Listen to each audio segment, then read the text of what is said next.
Ya, tali pengikat kain kafannya itu, masalah memandikan ataupun mengkafani itu memang tidak ada keharusan harus dihadapkan ke arah kiblat ya, kecuali waktu nyolatkan sama menguburkan, itu tidak boleh ya, itu menyolatkan ataupun sampai menguburkan. Walaupun di sana ada hadis yang menyebutkan, ketika Rasulullah menyebutkan di antara dosa-dosa besar, dia mengatakan istihlalu baitil haram kiblatukum ahya'an wa amwatan. Itu berbuat kriminal di tanah haram itu dosa besar, karena sungguhnya itu kiblat kalian ketika hidup ataupun mati. Ini boleh 5, boleh 7. Nanti kita sebutkan ukurannya. Bisa dibantu nih. Siapa yang? Ada satu orang yang sedang. Berapa sudah? 4. Di atas aja. 5. Rapat aja, rapat aja dulu. Ini jenazahnya nggak sabar nih sudah.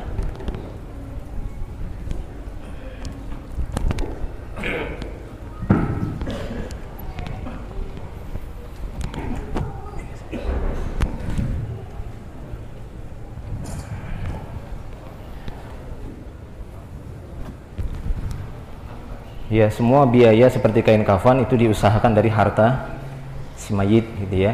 Jika memang dia meninggalkan harta, kalau dia orang kiri ya antum semua nanti suruh sumbangan. Ya. Kurang 1 2 3 4 5 6, satu lagi. 7 ya. Jadi bisa 5 helai, bisa 7. Kita pakai 7 saja, tidak masalah. Ini kain sudah 3 lapis, kita ukur dengan sama ukurannya. Itu sebelah sana.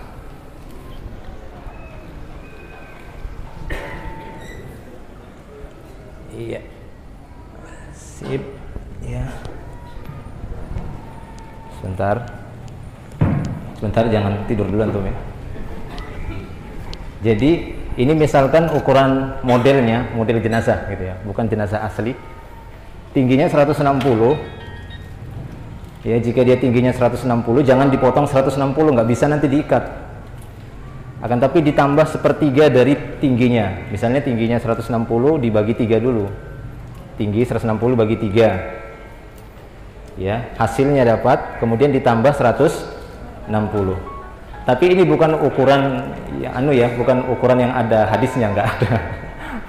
Ini berdasarkan pengalaman. Kenapa? Karena yang diinginkan adalah supaya bisa diikat bagian atas dan bawahnya, terserah. Karena nanti kalau terlalu panjang juga ini akan menyulitkan, akhirnya kita akan melipat lagi kan gitu ya. Tapi kalau terlalu pendek juga kasihan kalau ngepres dia nanti ngikatnya. Jadi pengalaman itu 160, kemudian ditambah 1/3 dari tingginya si jenazah. Jenazahnya juga kamera. Kemudian masalah lebar badannya, ini misalnya lebar badan 40. Lebar badan 40 itu kebiasaan 40 dikali 3 saja dia, karena nanti kan dia akan dilipat. Biasanya badan ini kan lebar gitu ya, lebar bidangnya. Nah ini karena ketebalan badan masing-masing orang itu berbeda, sehingga saya mengambil gitu ya, untuk kehati-hatian dia dikali 3,5 saja. 4 kali 3 mungkin 120, ditambah lagi 0,5 nya dikali ininya kayak gitu ya, lebarnya. Paham ya? Jadi ini dia hasil dari pengkalian untuk modelnya kan gitu ya. Supaya tahu, nanti mungkin tanya ini gimana lebarnya ya. Lebar seperti diukur dulu tingginya jenazah dan lebar badannya. Kemudian itu tadi ditambah 1/3 dari tinggi dan lebar badan dikali 3 atau 3,5, itu sudah bisa. Nah, ini 3 lapis kain. 3 lapis kain. Nabi SAW itu dikafani dengan 3 lapis kain berdasarkan riwayat dari ya Aisyah radhiyallahu anha, anna Rasulullah SAW ya kufina fi salasati aswab. Ya yamaniyah baidin sahuliyah, itu min Yaman. Beliau dikafani dengan 3 lapis kain. Ya, 3 lapis kain yang berasal dari Yaman. Dan sebaik-baik warna dari kain kafan ini adalah putih. Ya, sebagaimana sabda Nabi Shallallahu Alaihi Wasallam, ilbasu min thiyabikum al-bayat fa innaha khairu thiyabikum wa kaffinu fiha. Jadi hendaklah kalian mengkafaninya karena itu sebaik-baik pakaian kalian adalah yang berwarna putih. Kenakanlah pakaian kalian yang berwarna putih karena sebaik-baik pakaian kalian adalah berwarna putih, dan kafanilah, yaitu jenazah itu, dengan menggunakan kain kafan yang berwarna putih. Nah, kemudian di sana para ulama memperbolehkan untuk, ya, ataupun menganjurkan untuk membuat semacam popok, ya, popok. Apa gunanya ataupun apa tujuannya? Untuk mencegah barangkali jenazah nanti akan mengeluarkan cairan-cairan gitu ya dari kubul atau duburnya. Ini bisa menjaganya. Nanti ditaruh, kemudian ditambah kapas, ditaruh harum-haruman gitu ya, wangian, nah, semacam itu popok. Kemudian juga ada penutup dadanya.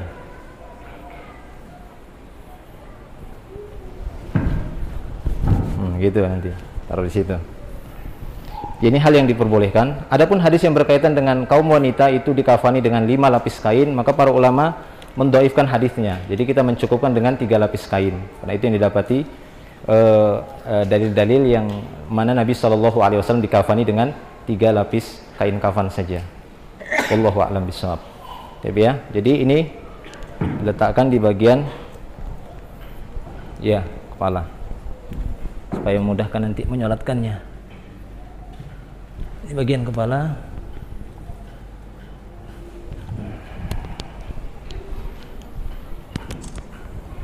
Ya, kalau cara membuatnya ini ya mudah saja gitu ya, lebar badannya saja sudah. Misalnya tadi 40, ya diambil 40 kali 1 meter supaya bisa dilipat nanti gini dan diikat.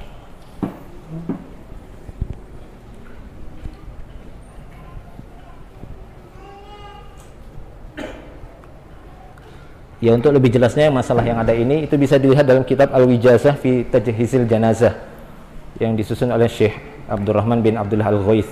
Ya, saya merujuk ke sana. Nah, ini kemudian kapas. Kapas.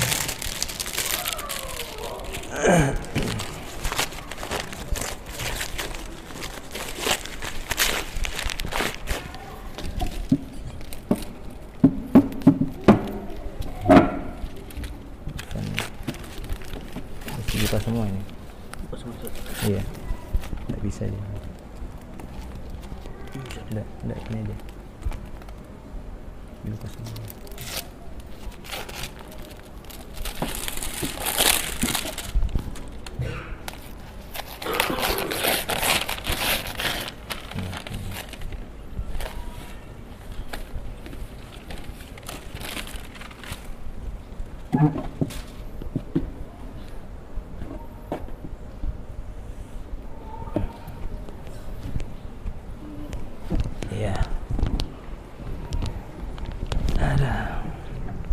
Nah, begini saja dia.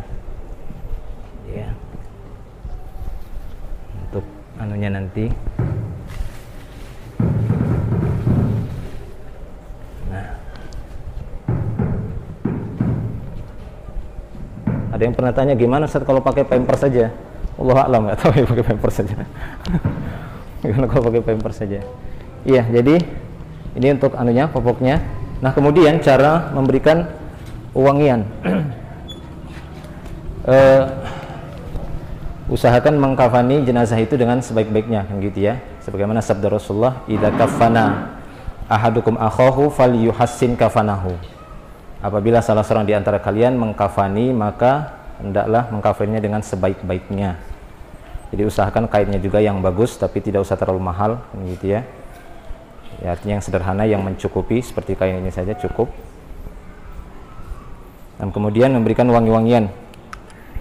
Ya, seperti yang bisa. Oh iya.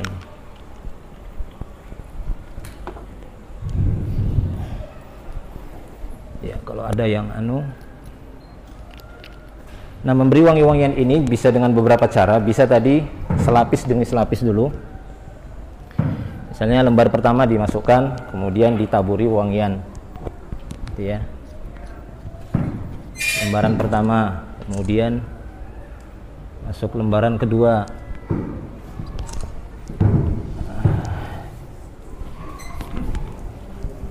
Iya, diberikan wangian juga.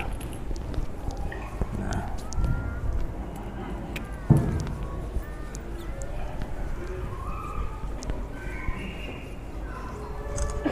Ya, upayakan sebanyak 3 kali. Rasulullah mengatakan idza jamartumul maita fajammiru salasan. Jika kalian memberikan wangi-wangian, maka berikanlah wangian sebanyak 3 kali. Itu disunahkan sebanyak 3 kali. 1, itu kan. 2, 3. Terus yang lembaran ketiga. Nah, boleh juga seperti itu. Nah, ini diberikan wangi-wangian semuanya, tidak masalah. Terutama untuk bagian yang sininya ya, untuk bagian yang ini karena mungkin yang akan bisa mengeluarkan bau.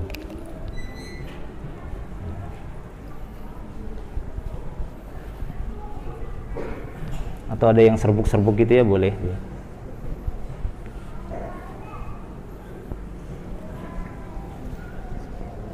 Sip ya, gitu aja cukup itu. Yang penting dia diberikan wangian. Sudah. Kemudian setelah ini disiapkan, setelah tadi dimandikan, begitu ya, diangkat jenazahnya ke sini. Mana jenazahnya? Buka baju jenazahnya. Hah? Buka aja bajunya. Ya, biar kelihatan antum kan.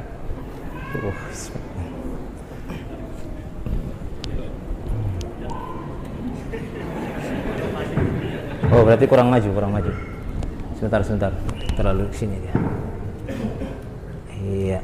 Iya, kalau memang kurang pas. Tapi ini enakan jenazahnya bisa disuruh sendiri.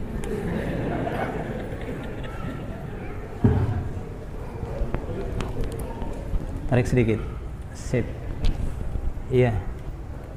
Coba. Nah, kurang. Nah, segini. Up.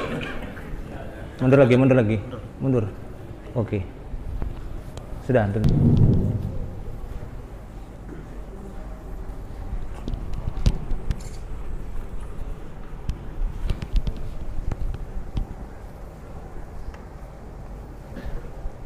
Ya, setelah tadi kain kafannya sudah diberikan wangian, sekarang kepada jenazahnya. Terutama ya bagian-bagian yang gitu ya, anggota sujudnya.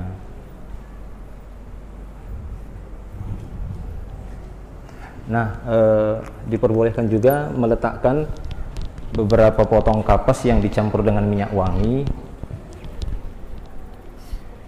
Ya, dicampur dengan minyak wangi, dicampur wangian, itu diletakkan di bagian ketiaknya sini.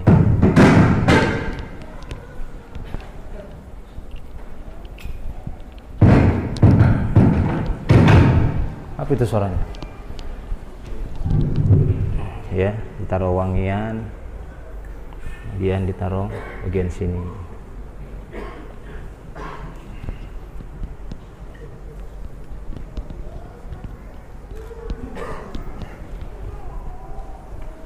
Taruh wangian.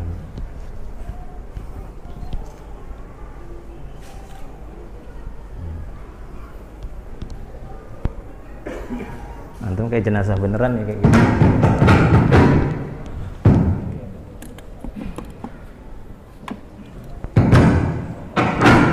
Cuma kan ini karena supaya kelihatan prakteknya, sebenarnya aurat tetap ditutup ya. Suaranya itu di mana? Di sini?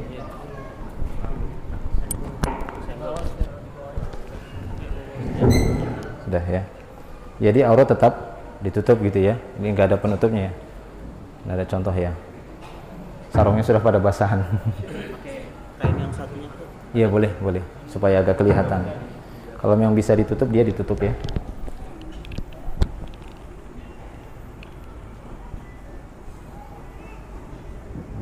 Dia taruh sini, tapi tetap ditutup gitu. Nanti mungkin dengan penutupnya itu dia masuk tangannya. Kemudian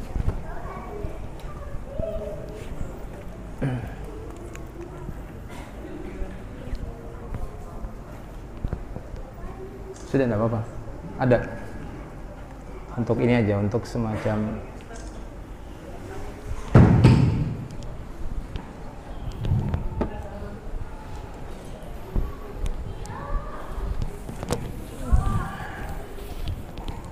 ini tetap dia diginikan setelah dari tempat pemandian tadi. Nah, cukup dengan gini kan. Nah, setelah jenazah diberikan wewangian di tubuhnya, di bagian anggota sujud, di badannya, atau di kakinya, maka mulai memberikan popok ikatnya.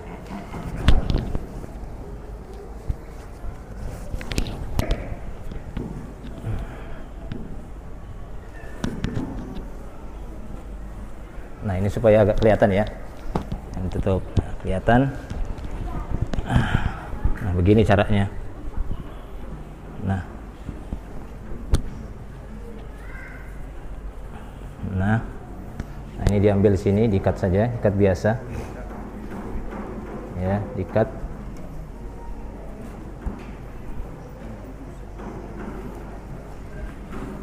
Ikat juga bagian sini.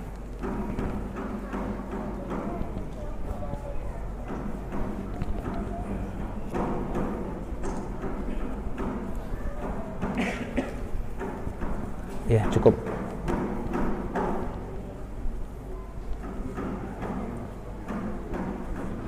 Nah, gini saja cukup insyaallah. Ya. Kalau memang bagian anunya, bagian mulutnya terbuka, ya bisa diikat aja supaya dia nggak enak.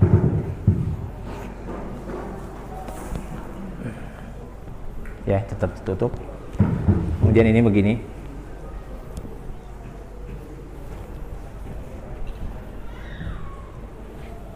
Sebatas ini saja. Kalau dia jenazah perempuan,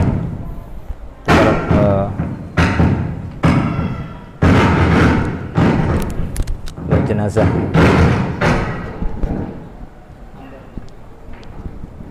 ndor mananya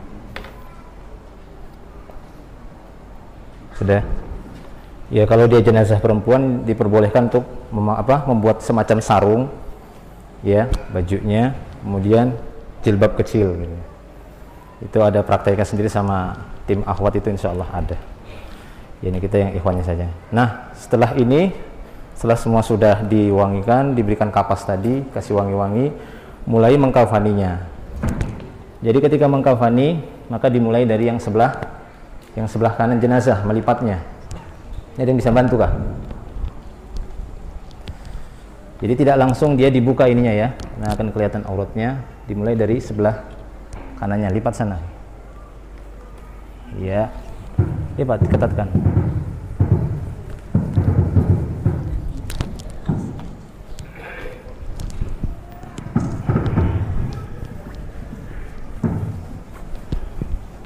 Nah, ini kemudian ya, dibiarkan dulu, dilepaskan sedikit, nanti ditarik.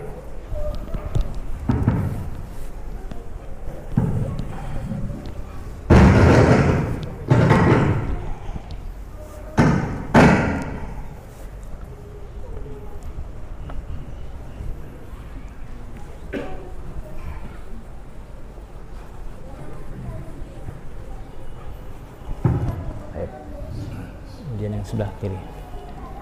Nah, sebentar. Ini permasalahan tangan, gitu ya. Itu tidak ada kewajiban dia harus disedekapkan begini. Ya, mungkin kalau di negeri kita ini biasanya dibeginikan jenazahnya. Akan tetapi ini tidak ada nas secara khusus meletakkan jenazah itu atau ketika mengkafani dia sedekap. Karena sungguhnya pernyataan dari para sahabat ya, seperti Sahal bin Sa'ad mengatakan, kana nas yu'maruna ayyadu ar-rajulu yadahul yumna ala dhira'il yusra fis shalah. Dahulu orang-orang itu para sahabat, mereka diperintahkan untuk meletakkan tangan kanan ya di atas dhira' tangan kirinya dalam sholat, bukan pada jenazah. Karena jenazah nggak sholat lagi. Jadi ini tidak ada, walaupun orang mengambil kias karena dia seperti sholat kan, tapi dia dibiarkan seperti ini saja ya. Nah, seperti itu.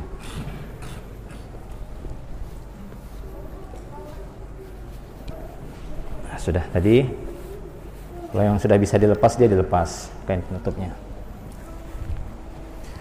Kalau dia yang meninggal pada waktu ihram, maka tidak boleh ditutup bagian kepala dan wajahnya.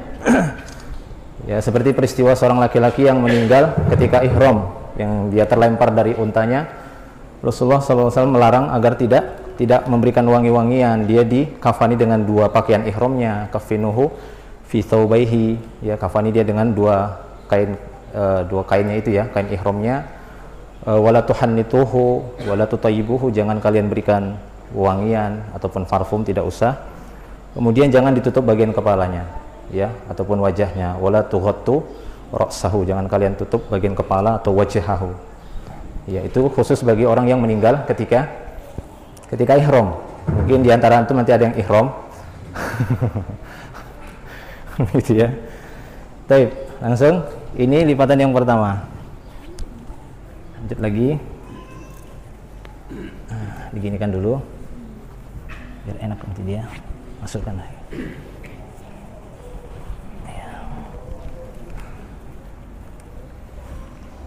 Ya, satu lipatan ya. Kemudian ini kurang, sudah nggak apa-apa lah. Terus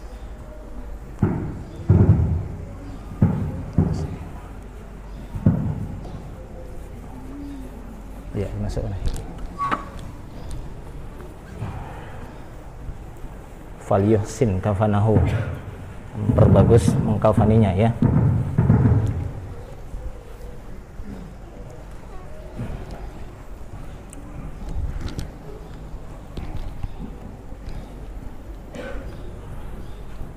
Nanti selesai ini siapa yang berminat di kafani nggak masalah, tinggal telepon panitia saja. Habis ini yang praktek antum semua ya.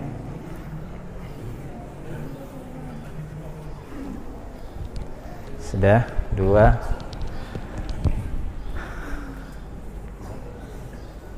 3.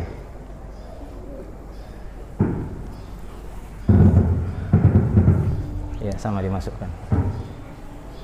Ada model lain mengkafani, itu ada, saya dapati sebagian yang mungkin di daerah mana itu ya, waktu itu dari daerah Pakistan itu langsung 3 ditemukan, kemudian di bagian sininya diketatkan gitu ya, dia langsung diikat ya. Jadi nggak masalah, ini bukan qot'i seperti ini kan gitu ya, cuma hanya dalam rangka memperbagus mengkafaninya.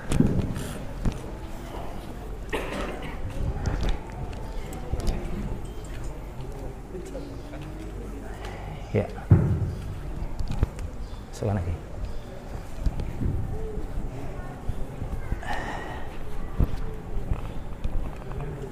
Sip ya, 3 lapis. Nah ini, siapa yang mau menciumnya silahkan.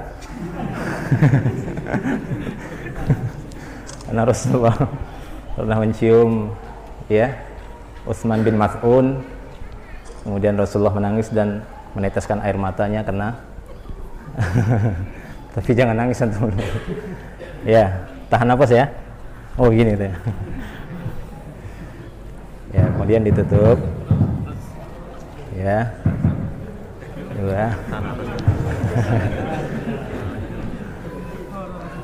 3. 2, ini lapis kedua. Ini belum nikah kan? Belum. Oh ya, alhamdulillah. Nanti kalau sudah nikah nanti bisa diserang anaknya nanti. Iya. 3. Sip. Iya. Sebelah sana juga.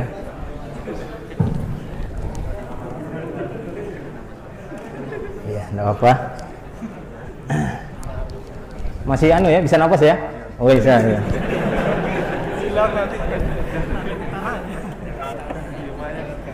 Iya, jadi ketika mengikat, karena nanti posisi jenazah ketika di kuburan, di liang lahatnya, itu kan posisi lambung kanan kan di bawah gitu ya, lambung kanannya di bawah, kan ini kiblat misalnya, lambung kanan di bawah dan yang bagian sisi tubuh sebelah kiri itu di atas, sehingga para ulama mengatakan upayakan mengikatnya di bagian sebelah kiri supaya mudah melepaskannya nanti ya, ketika dia sudah masuk mudah untuk melepaskannya. Dan ketika melepaskannya, bagian atas ini dan bagian ujung bawah tidak usah dilepaskan, hanya bagian tengah saja dilepaskan.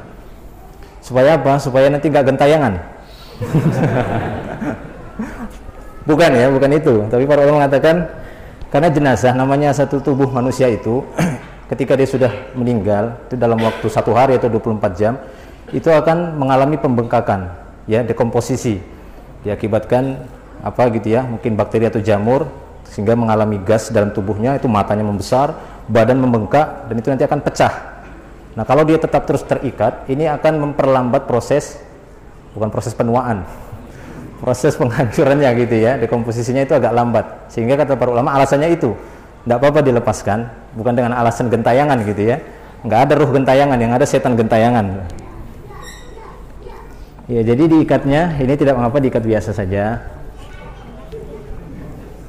Nggak usah kuat-kuat lah ya.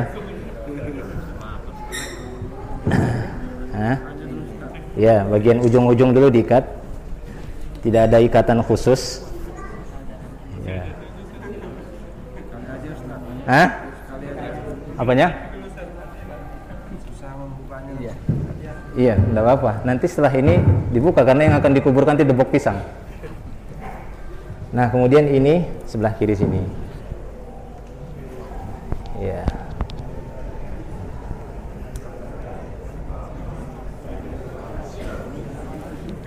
Ya, ikat begitu saja. Ya, terus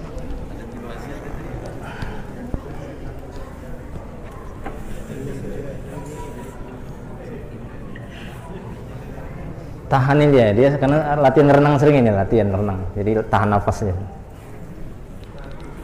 Iya. Ini sebelah sini sedikit. Nah, begini ya. Baik, sudah cukup. Jadi ini dia 1, 2, 3, 4, 5, 6, 7 ikatan. Setelah itu kemudian siap untuk disolatkan. Nanti proses untuk menyolatkan jenazah yang bonekanya saja, salat jenazah. Sudah ya? Siapa lagi?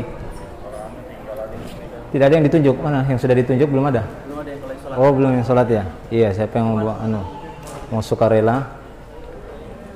1 orang dulu, kan gitu ya. Kita melihat posisi dulu, posisi. 2 orang aja. Ya, yang 1 orang dulu. Jadi kalau misalnya menyolatkan jenazah itu cuma 1 orang, sebagaimana riwayat dari Anas bin Malik, ketika didatangkan jenazah yang laki-laki, maka dia berdiri posisinya sejajar dengan ya inda ra'sihi.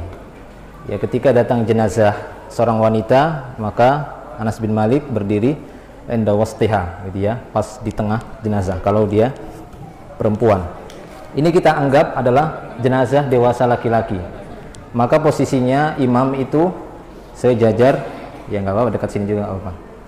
Ya, sejajar dengan kepala.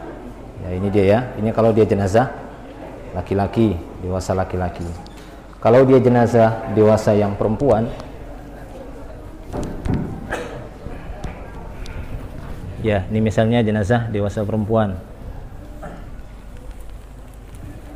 Ya, posisinya di endawastiha, di tengah. Paham ini ya semua ya? Nah, seperti itu. Baik, kemudian jika ya perlu diketahui bahwasanya menyolatkan jenazah itu ya ini hukum asalnya dilakukan dengan cara berjamaah, ya, cara berjamaah.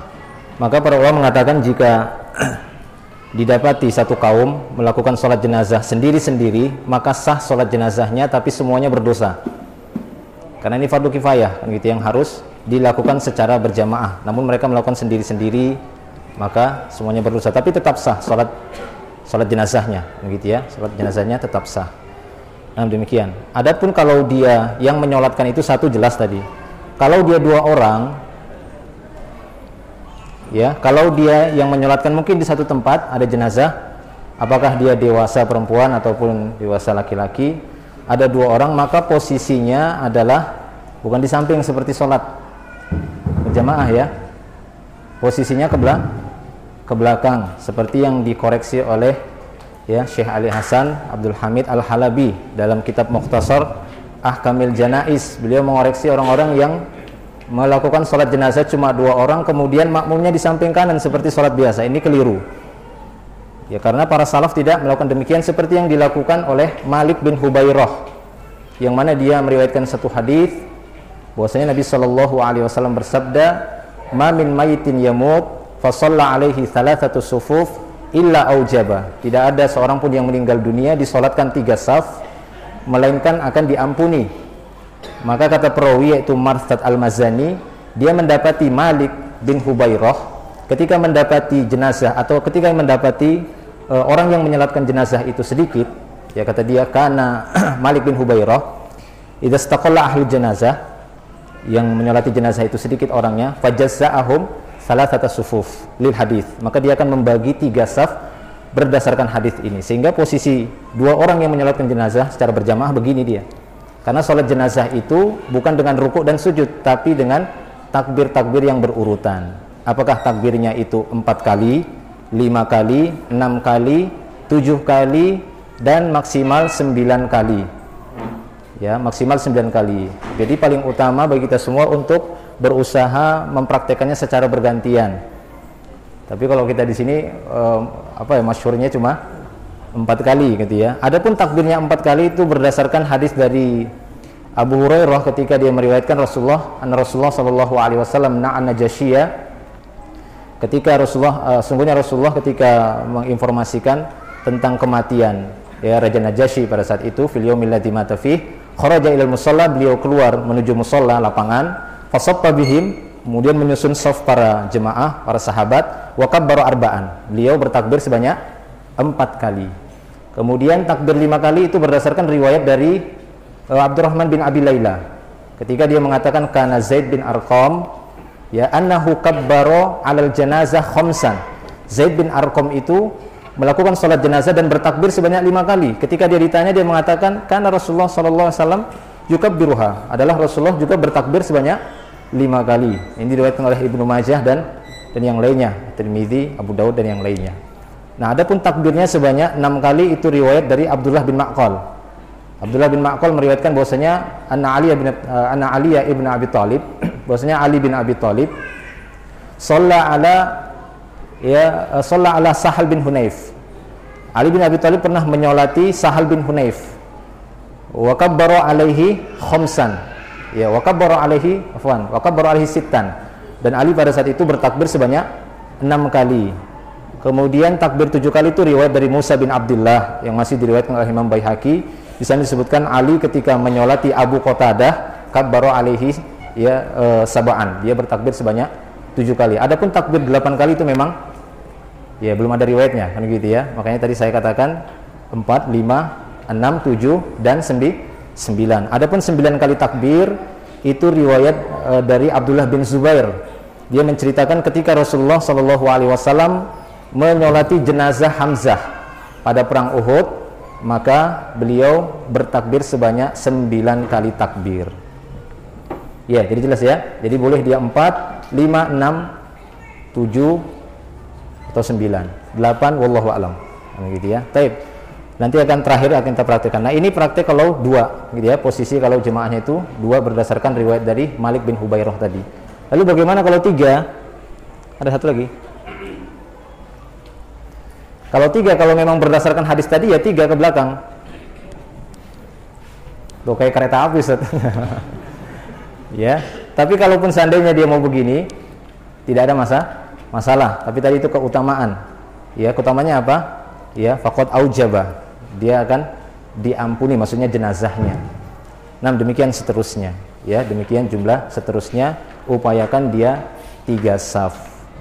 Baik ya. Kemudian itu tadi masalah posisi orang yang menyolatkan antara imam dan makmumnya. Kemudian jika jenazah itu terdiri dari beberapa jenazah, tahan berdiri ya. Masa aneh saja yang tahan berdiri? Antum tahan berdiri. Jika jenazah itu lebih dari 1, ini makanya kita umpamakan ada beberapa jenazah, ya, laki-laki, perempuan. Untuk jenazah anak-anak, maka tidak masalah dia disolatkan, dan tidak mengapa juga tidak disolatkan. Ya, tidak mengapa tidak disolatkan. Demikian juga bayi yang gugur, itu silahkan disolatkan ataupun tidak. Kenapa? Karena Rasulullah Shallallahu Alaihi Wasallam sendiri, beliau tidak menyolatkan anaknya ketika meninggal dunia.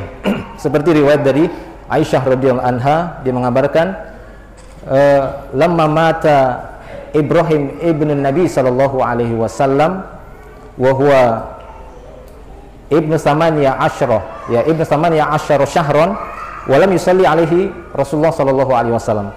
Ketika Ibrahim, anaknya Rasulullah Shallallahu Alaihi Wasallam, meninggal pada waktu umur 18 bulan. Oh, rame itu ya. 18 bulan itu berapa? 1 tahun? 1 tahun setengah. Beliau tidak menyolatkannya. Ya, beliau tidak menyolatkannya. Tapi ketika dibawakan jenazah seorang anak dari kalangan Ansar, beliau menyolatkannya. Ini menunjukkan bahwasanya jika anak-anak yang meninggal dunia belum sampai masa baliknya, maka tidak mengapa disolatkan ataupun tidak disolatkan. Adapun masalah janin yang keguguran, maka para ulama memberikan batasan apakah dia sudah ditiupkan ruhnya ataukah belum. Ya, misalnya keguguran, kalau memang sudah ditiupkan ruh, maka tidak mengapa disolatkan. Kalau belum, ya kan gitu ya, maka tidak ada kewajiban untuk menyolatkannya, sebagaimana sabda Nabi, at-tiflu wasiqtu yusalla alaihi. Tifl, anak kecil, atau asiktu itu anak yang keguguran, maka tidak mengapa disolatkan. Baik. Jadi ini kita misalkan ada jenazah 4. Ini jenazahnya laki-laki dewasa, ya. Karena kita ketahui tadi bagian imamnya berdiri, atau seorang yang menyolatkan berdiri di kepala, bagian kepala. Ini jenazah, ya, perempuan dewasa. Ini anak laki-laki. Jadi yang didahulukan adalah jenazah yang laki-lakinya. Jenazah yang laki-lakinya itu dekat dengan imam, dengan mensejajarkan kepala rapat. Ya, tanggap ini bagian kepala, ya, jadi sama rata kepalanya. Ini kalau laki-laki, jadi didahulukan jenazah yang laki-laki yang dekat imam, jenazah yang perempuan, ya, mengarah ke kiblatnya. Ini jenazah dewasa tapi dari kalangan perempuan, maka enda wastiha, jadi tengahnya itu sejajar dengan bagian kepalanya sini. Nah, ini jenazah anak yang perempuan, bagian tengahnya sejajar dengan kepala. Kemudian posisi imamnya itu di sini, paham ya? Yang di sini, sehingga dia disolatkan sekaligus.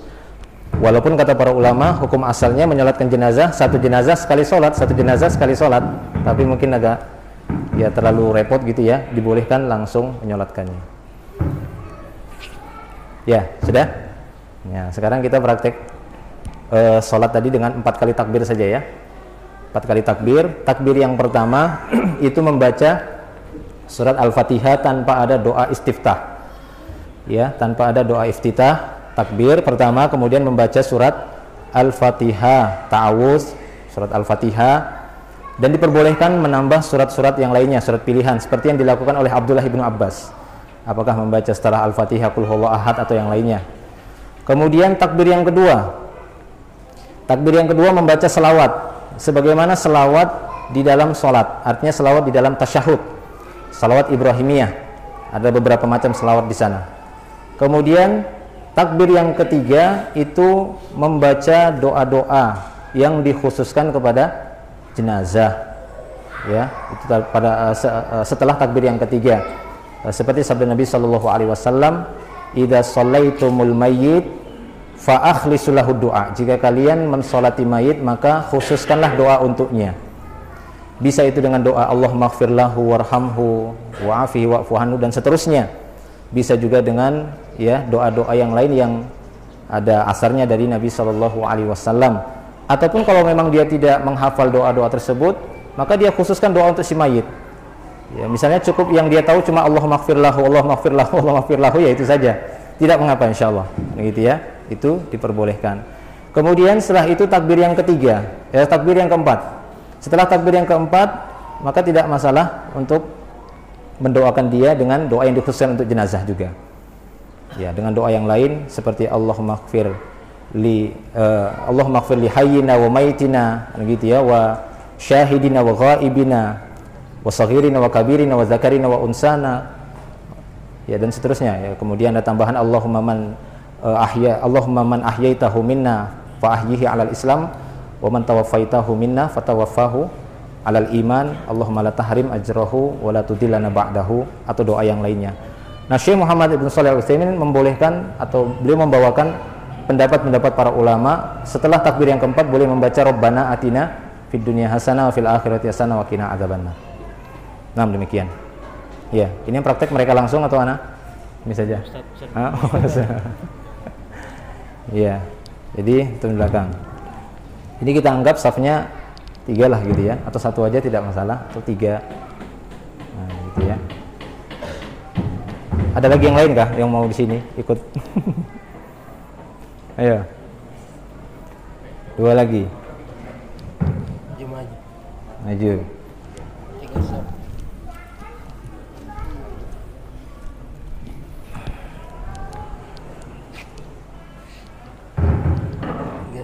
Ya, 3 saf, tidak masalah. Antum sendirian di belakang. Lagi. Ada lagi?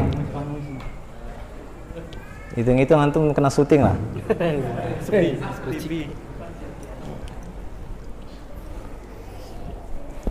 Ya, jadi kita gimana?